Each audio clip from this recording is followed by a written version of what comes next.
এটি 1000 বছর সাধনা করা আপনারই সম্পূর্ণভাবে মানুষে রূপান্তরিত হওয়ার জন্য সে বারবার তার মোহনীয় দেহ মুচড়িয়ে নাচতে লাগলো। এরপর সে ছোট্ট হাত দিয়ে আলতোভাবে চাপ দিতেই সাপের চামড়া আস্তে আস্তে ধসে যেতে শুরু করলো। সে তাড়াতাড়ি সেই চামড়া হাতে তুলে মুড়ে ফেলে আর কিছুক্ষণের মধ্যেই সে মানুষের মতো রূপ নিল।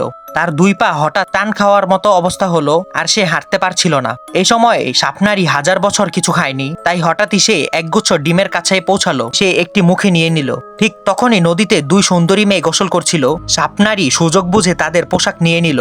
তারপর চলে গেল একটি ছোট্ট গ্রামে। আর সেই সময় গ্রামে পানি ছিটানোর উৎসব চলছিল। একজন মানুষ লাইভে সাপ খেলা দেখাচ্ছিল। এই শব্দ শুনেই স্বপ্নারীর শরীর ছাড়া দিল।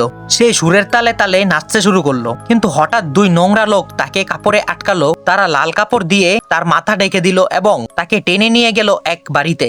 যখন মৃত্যু জীবনের সংকটময় মুহূর্তে এলো, হঠাৎই স্বপ্নারীর শরীরে এক ভয়ঙ্কর রূপান্তর ঘটলো। লোকগুলো কিছু বোঝে ওঠার আগেই সে তাদের উপর মরণঘাতী আক্রমণ চালালো এবং একে একে সবাইকে গিলে খেলো। পেট ভরে যাওয়ার পর স্বপ্নারী আবারও শীত নিদ্রায় ডুবে গেল।